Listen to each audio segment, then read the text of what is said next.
Assalamualaikum warahmatullahi wabarakatuh. Selamat siang. Pada kesempatan kali ini saya akan menjelaskan terkait dengan proses terbentuknya harga pasar serta elastisitas daripada permintaan dan penawaran. Ya, yang pertama terkait dengan keseimbangan harga pasar. Nah, jadi harga keseimbangan atau harga pasar itu merupakan harga yang terbentuk pada titik perpotongan antara kurva permintaan dengan kurva penawaran. Jadi secara sederhananya, di mana harga keseimbangan ini terjadi akibat adanya interaksi yang dilakukan oleh penjual dan pembeli dalam menentukan kesepakatan harga, ya. Sehingga harga keseimbangan ini juga disebut sebagai equilibrium. Nah, adapun proses dan faktor-faktor yang mempengaruhi terbentuknya harga keseimbangan ini. Yang pertama itu di mana yang tadi saya jelaskan bahwa proses daripada terbentuknya harga pasar ini karena adanya interaksi yang tadi dilakukan oleh penjual yang melakukan penawaran serta pembeli yang melakukan permintaan untuk mendapatkan kesepakatan harga suatu barang, sehingga tidak adanya tekanan atau yang dapat merugikan salah satu pihak di antaranya. Jadi harga keseimbangan itu harga yang berada di titik tengah untuk penjualan suatu barang dan pembelian suatu barang, ya, seperti itu. Jadi daripada proses yang tadi kita bisa melihat ada faktor-faktor yang mempengaruhi harga keseimbangan, di mana faktor-faktor tersebut ada yang pertama itu permintaan terhadap barang atau jasa yang bertambah tetapi jumlah barang atau jasa itu sangat terbatas, ya. Itu adalah salah satu faktor. Kemudian adapun tinggi rendahnya biaya produksi. Nah, tinggi rendah biaya produksi juga sangat berpengaruh terhadap harga keseimbangan atau harga pasar tersebut. Kemudian penawaran terhadap barang dan jasa yang bertambah tetapi daya beli daripada konsumen itu tetap ataupun berkurang. Nah, seperti itu. Nah, selanjutnya bagaimana kita menghitung terjadinya harga keseimbangan ini? Yang pertama menghitung dengan menggunakan tabel, ya. Ya. Jadi di dalam tabel itu ada harga, kemudian jumlah barang yang diminta serta jumlah barang yang ditawarkan, ya. Dimana pada harga 1000 jumlah barang yang diminta oleh konsumen itu sebanyak 50 unit. Kemudian jumlah barang yang ditawarkan oleh produsen itu sebanyak 10 unit. Nah, pada tabel pertama ini belum adanya kesepakatan karena tidak jumlah permintaan itu lebih besar daripada jumlah yang ditawarkan, ya. Kemudian ketika harga meningkat menjadi 2000, maka jumlah yang diminta itu sebanyak 40 unit, kemudian jumlah yang ditawarkan sebanyak 20 unit. Nah, pada tabel kedua ini juga belum ada kesepakatan harga. Nah, kita melihat pada harga 3000. Nah, harga 3000 ini jumlah yang diminta itu sebanyak 30 unit dan harga yang ditawarkan sebanyak 30 unit. Nah, ini karena keseimbangan antara jumlah barang yang diminta dan jumlah barang yang ditawarkan itu merupakan pada harga 3000 ini adalah kesepakatan yang sama-sama diambil oleh pembeli dan penjual. Kemudian ada harga 4000, jumlah yang diminta itu menurun jadi 20 unit dan jumlah barang yang ditawarkan itu meningkat menjadi 40 unit. Nah, ini juga tidak ada kesepakatan dia, ya, karena jumlah barang yang diminta tidak sama dengan jumlah barang yang ditawarkan. Seperti itu. Jadi sama dengan ketika harga 5000 jumlah barang yang diminta sama dengan 10 unit dan jumlah barang yang ditawarkan sebanyak 50 unit. Ya, itu seperti itu. Jadi pada tabel kita bisa melihat bahwa harga keseimbangan itu terjadi pada harga 3000, di mana jumlah yang diminta sama dengan jumlah barang yang ditawarkan, yaitu 30 unit. Nah, yang kedua kita menghitung menggunakan kurva. Nah, di mana pada kurva itu ada uh, kurva permintaan dan kurva penawaran itu pada titik tengah antara 3000 itu ada yaitu equilibrium tadi, itu merupakan titik ya, seperti yang penjelasan awal bahwa harga keseimbangan ini terjadi pada perpotongan antara kurva permintaan supply dengan kurva penawaran yaitu demand.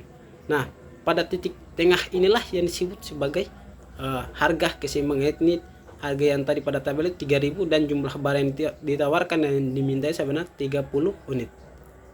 Nah, seperti itu. Nah, selanjutnya kita coba menghitung menggunakan pendekatan matematis, di mana rumusnya yaitu QD sama dengan QS ataupun PD itu sama dengan PS, di mana QD itu merupakan jumlah barang yang diminta, QS itu merupakan jumlah barang yang ditawarkan, kemudian PD itu merupakan harga barang yang diminta, sedangkan PS itu merupakan harga barang yang ditawarkan. Nah, seperti itu ya. Nah, contohnya seperti pada fungsi permintaan berikut, di mana QD itu sama dengan 80 min P dan fungsi penawarannya itu QS sama dengan 8P min 100. Maka untuk menentukan harga dan jumlah barang tersebut pada harga keseimbangan adalah dengan menerapkan rumus berikut, yakni yang tadi dia QD sama dengan QS ya. Kita masukkan rumus QD yaitu 80 min P sama dengan QS nya itu 8P min 100.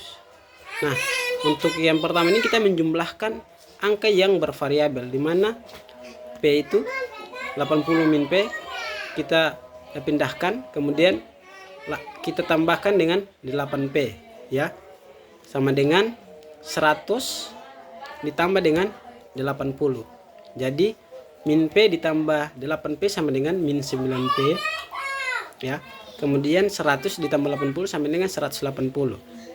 Nah, P sama dengan 180 dibagi dengan min 9, maka hasilnya sama dengan P nya sama dengan 20. Ini P merupakan harga daripada itu sama dengan 20. Nah, kemudian bagaimana kita menghitung QS nya ya, jumlah barang atau pada harga pada jumlah kuantitas yang diminta itu ya, dimana kita masukkan QD nya sama dengan 80 min P. Karena P nya kita sudah dapat harganya itu 20, maka 80 dikurangi 20 sama dengan 60. 60 ini adalah kuantitas jumlah barang yang tadi diminta ya. Coba kita sandingkan dengan QS, apakah sama? Karena QD itu sama dengan QS ya. Nah, jadi pada QS nya kita masukkan 8P dikurangi 100, karena P nya adalah 20, maka 8 kemudian 20 dikurangi dengan 100. Jadi 8 dikali dengan 20 sama dengan 160. Kemudian dikurangi dengan 100, maka 160 dikurangi dengan 100 sama dengan 60. Nah, 60 ini merupakan jumlah daripada kuantitas yang diminta serta kuantitas yang ditawarkan. Seperti itu.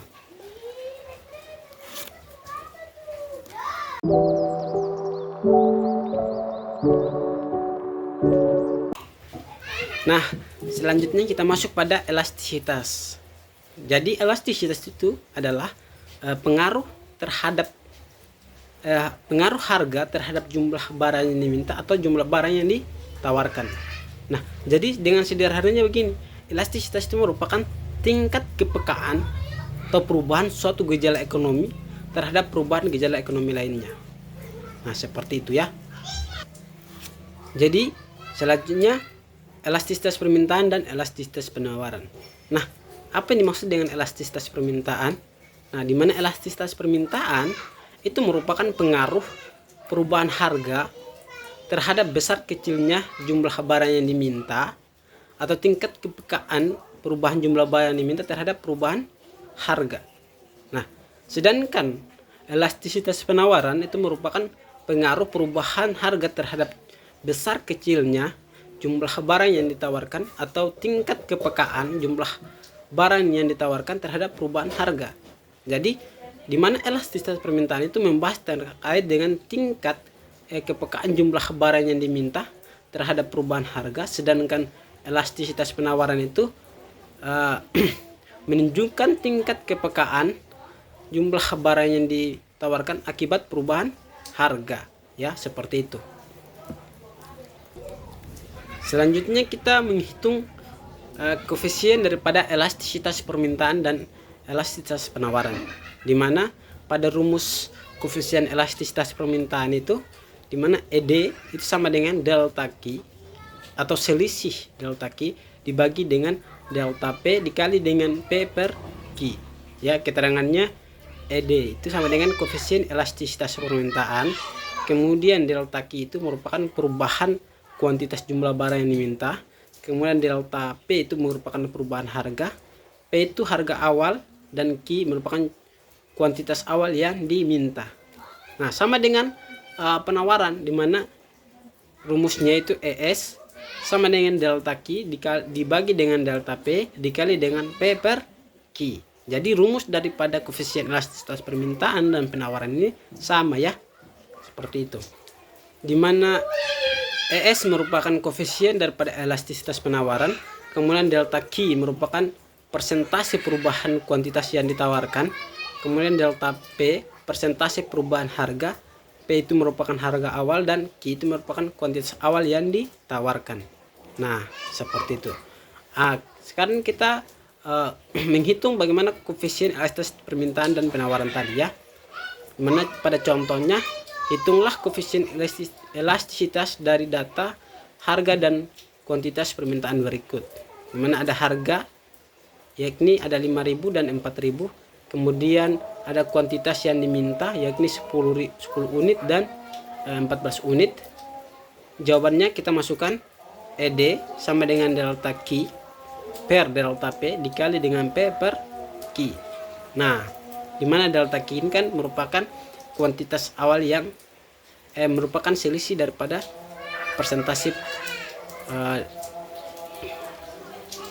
perubahan kuantitas yang ditawarkan, ya, dimana ada 14 unit dan 10 unit, yakni 14 dikurangi 10 kemudian dibagi dengan persentase perubahan harga, yakni 5.000 dan 4.000, ya, kemudian dikali dengan harga awalnya 5.000 dan kuantitas awalnya itu sama dengan 10 unit, ya, dimana 14 dikurangi 10 sama dengan 4, kemudian dibagi dengan 5 dikurangi 1 sama dengan 1, 5 dikurangi 4 sama dengan 1, kemudian dikali dengan 5 per 10, ya, seperti itu.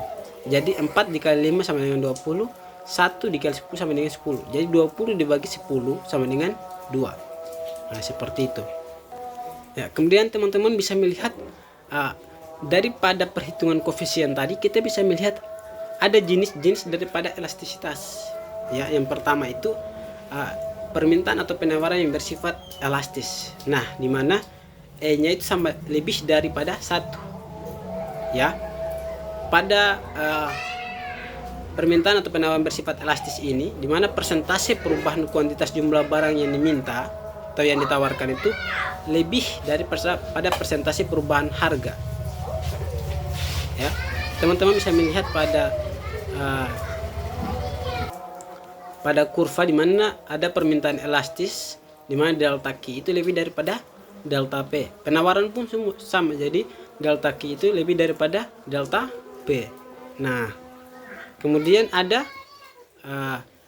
permintaan atau penawaran yang bersifat inelastis, di mana E-nya itu lebih kecil daripada 1, di mana persentase perubahan kuantitas jumlah barang yang diminta atau yang ditawarkan itu kurang daripada persentase perubahan harga, ya.